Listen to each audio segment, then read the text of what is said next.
त्यो प्लाइहरू हालिरहेको छ नि हजुरसँग त्यो लङ्चुङ लाने कता लाने भनेर त्यही मूर्तिको लागि त भने हाम्रो डन्डी सिमेन्ट फेरि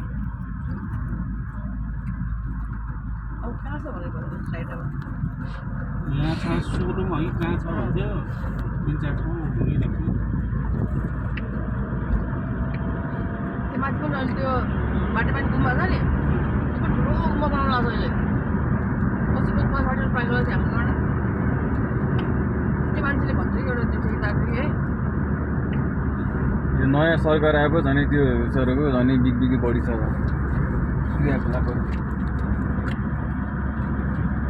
सरकारै छैन क्या एउटै घर बस्दिने है त्यसरी लगाएर मात्रै सबै राजिनामा दिइसक्यो त्यस्तो पनि छैन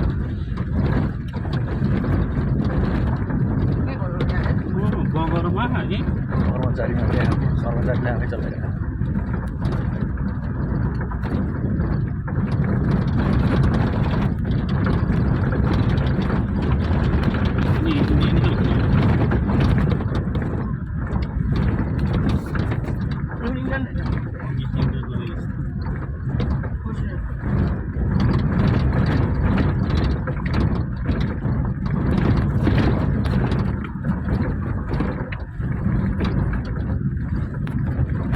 आइसक्यो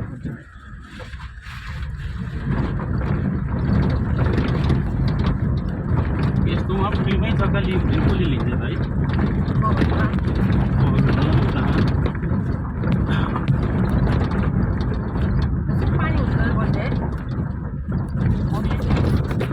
यताको खोलाहरू त बेला बेलामा त बौलाई जाने रहेछ कि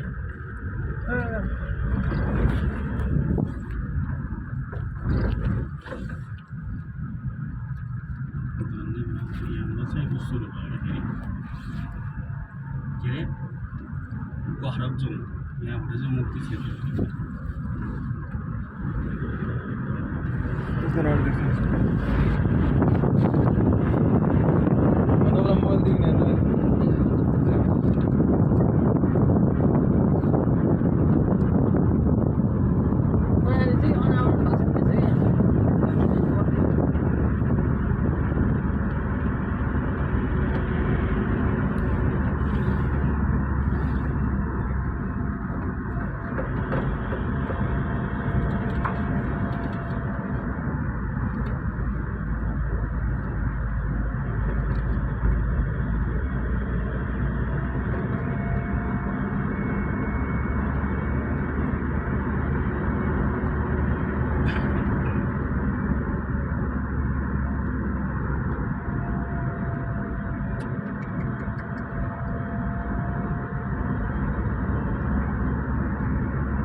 बनाएको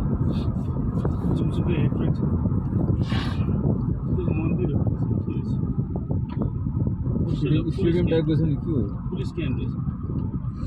ऊ त्यो भाइ त्यो चाहिँ त्यो स्वर्ग जाने बाटो भनेर चाहिँ छिर्ने बनाएको कि त्यहाँ यो त गोलो गोलो जस्तो नि त्यहाँबाट छिर्दै घुम्दै जाने बाटो त्यसरी यहीँ बनाएको भयो कि त्यो टुरिस्ट एट्र्याक्सन पुरै रहेछ एकदम यताको त पुलिस क्याम्प हो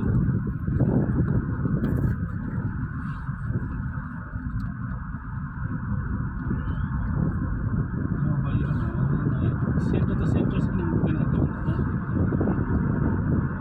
छैन हाम्रो देश हेरेर जाऊँ न बाटो अस्ति हामी छिरेर त्यहाँबाट निस्किन्छ नि भेट्ने कि लोकेसन त दामी छ नि हाम्रो लोकेसन त घर होला कस्तो घर होला सरकारी बिल्डिङ होइन त्यो जुन बस पार्क भयो त्यो होइन ढिम्बाले त्यहाँबाट जाने रहेछ टुरिस्ट एन्ट्री भयो यताबाट घुम्नु चाहिँ मिल्छ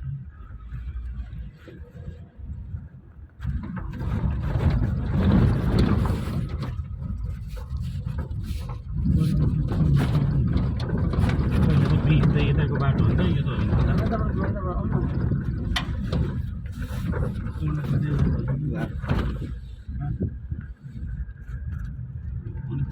होइन होला गाडी बनाइ सँगसँगै हुँदो रहेछ गाडी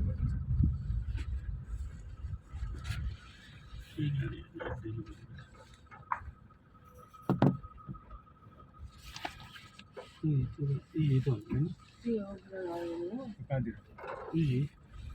सुवेदी स्पोर्ट्सको छेउमा